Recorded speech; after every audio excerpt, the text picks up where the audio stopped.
દેવકી જ્યારે પહોંચ્યા ઘરે તો માતાની તો સ્થિતિ જાણો તમે, પણ તરત છૂટી ગયા. આગળ ગયા સતી બેનો જોયું, બેન આવી છે તે જોઈને અને હસી ગયા. એમને કશું કોઈ વાત ના પૂછી, હસીને મોઢો ફેરવી નાખ્યો. કેમ કે દક્ષ ત્રાસ કાળ ન પછી ત્રાસ દક્ષ નો હતો ને. અને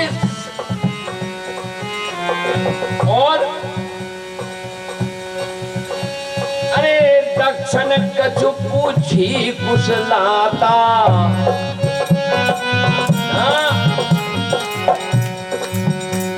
और सती बिलो की जवे सब गाता.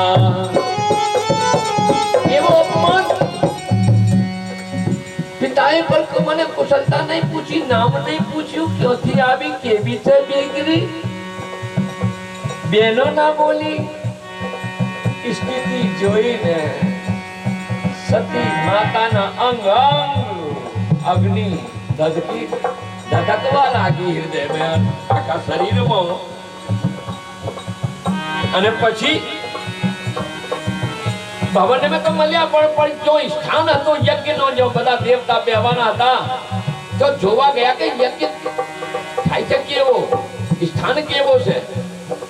અને ત્યાં એસેમ્બલી મેં જોઈ સીટો, બધા જઈને સ્થાન જોયું તો ભોળાનાથ નો તો સ્થાન કોઈ જગ્યા નથી. બધાની સીટ બ્રહ્માજીની અને બધા દેવતાની, ઇન્દ્રની ને બધાની, ઋષિઓની ને બધાની, પણ પતિની સિંહાસન કોઈ બાજુ નામ નંબર પ્લેટ નહીં. હવે આ જોઈની સ્થિતિ જ્યારે જોઈ અને સતી જાય દેખે તબ જાગા યાની જગ્યા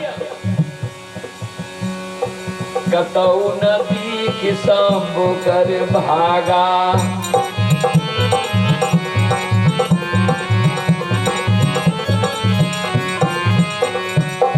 તબ ચિત્ત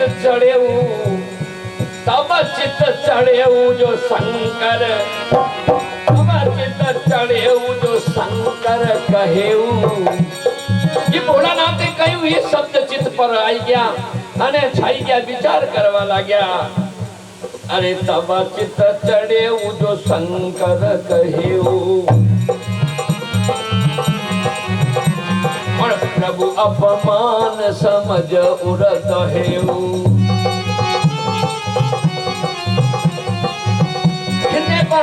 ભોળાનાથે ના કહ્યું તું, અને એ બધું હૃદય પર જયારે વાત આવી, ભોળાનાથે ના કહ્યું, ના માન્યું. અને સ્વામીનો અપમાન એ સ્થાન પિતાના યજ્ઞ મેં જોઈને કે સંપૂર્ણ સૃષ્ટિના દેવતા અને મારા પતિનો એટલો અપમાન. ભલે જગતમાં નાના પ્રકારના દુઃખ છે, નાના પ્રકાર એટલે દુઃખોની ગણના નથી, પણ જ્યાં પતિના અપમાનની વાત આવે એના સમાન કોઈ દુઃખ અપમાન. અને એ પિતાના ઘેર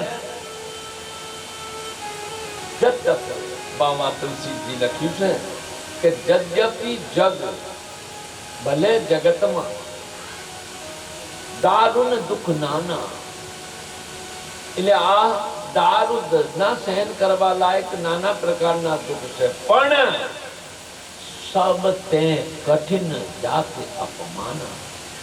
એટલે સ્વામીનું એ અપમાન એ સૌથી મોટું અપમાન, એટલે કઠિન પિતાના.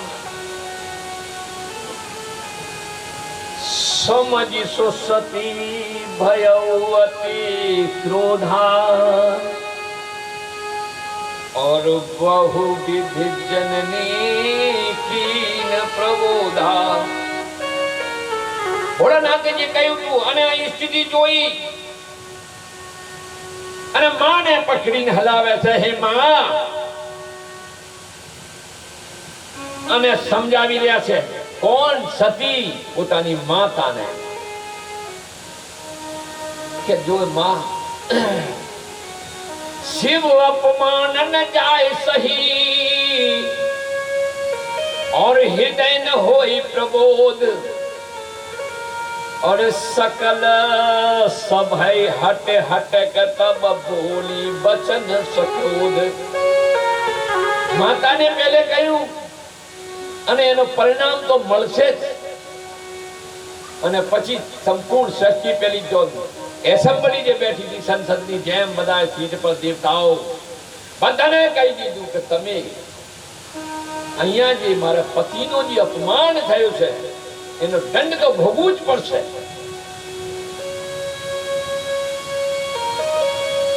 સતી કહેવા લાગ્યા ક્રોધ में ભરેલા શબ્દ, अरे सुनो सभासद सकल मुनिंदा, सुनो सभासद सकल मुनिंदा,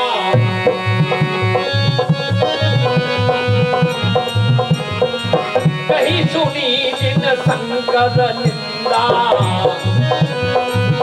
ए सभासदो जितना बैठेला सभाમાં સાંભળો મારી વાત, અને જેટલાય શંકરની નિંદા કરી હશે એમના માટે અપમાન શબ્દ જે શુદ્ધ શબ્દ બોલ્યા હશે, સોફલ તુરત લહેબ સબ કાબુ, સૌને ફળ મળશે, અવશ્ય મળશે જેને ભોળાનાથની નિંદા કરી હશે। और दक्ष महाराज आवाज उभा था, पिता सती कहो, अरे भली बात पछताव पिता हूँ, अरे पिता એને સારી રીતે સજા અને પશ્ચાતાપ તો થશે જ।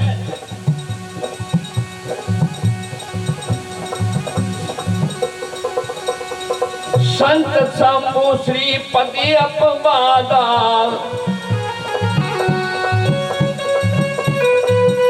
संतनी भोलानाथनी श्री हरि एमनो अपमान सुनिए जहां तहां असीमर जादा।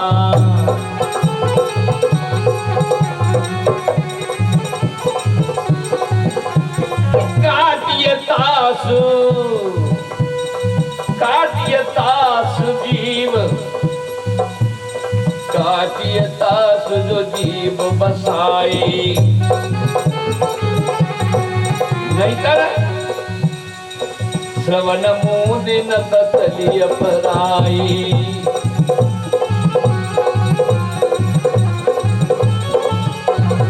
संतनी भगवाननी श्री हरिनी અને જે સભામાં નિંદા થતી હોય, બુરાઈ થતી હોય, આદર ના હોય, અને આજ જ્યાં કઈ બેઠા હોય ભગવાનની જે નિંદાની વાત કરતા હોય કે એ ભગવાન કેવા, આજ બી સતીનો કહેવાનું છે કે યાર તમારે અંદર શક્તિ હોય તો જે બોલવા વાળાની જીભ કાપી દેવાય, અન્યથા શક્તિ ના હોય તો ત્યોથી ઉઠીને જતું રહેવું જોઈએ, એ પછી સાથ છોડી દેવું જોઈએ।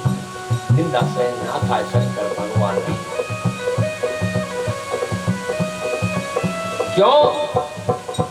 अरे जगदात्मा महेश पुरारी, अरे जगत जनन जगत जनक सबके हितकारी। भोलानाथ परमात्मा जगत नो हित करवा वाला, जीनो पर दया,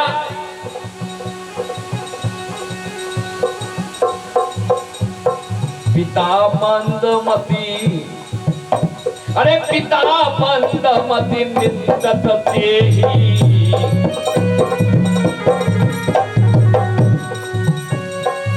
दक्ष शुक्र संभव यह देहि।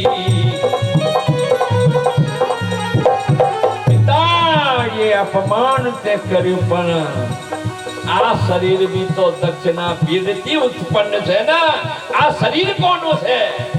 બીજ તો તારો છે। પિતા મંદમતે નિંદત તેહિ, और दक्ष शुक्र संभव यह देही तजी हम तुरत दे यह हेतु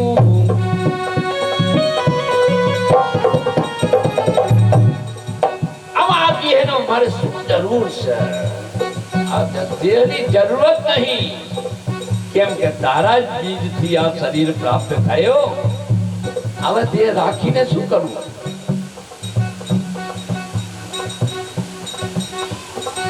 હવે હું આ દેહનો ત્યાગ કરું છું પણ કઈ રીતે ઉરધરે ચંદ્ર મોલ રસ કેતુ હૃદય में એ ભોળાનાથ ને હૃદય में ધારણ કરીને અને આ ત્યાગ કરું છું શરીરનો આ દેહનો સમજેલો એ તો કયું સતી અને અસ કહે અગને અસ કહે જોગ અગન તनु जाला ये तो कहे मां जगत जननी यज्ञ में और भयउ सकल मख हाहाकारा हाहाकार मची गयो ने बताओ હું થયો બધા જે બેઠા હતા સભામાં હાહાકાર થઈ ગયો રે યજ્ઞ અને સતી જો અને સતી ત્યાગ કર્યો ઓ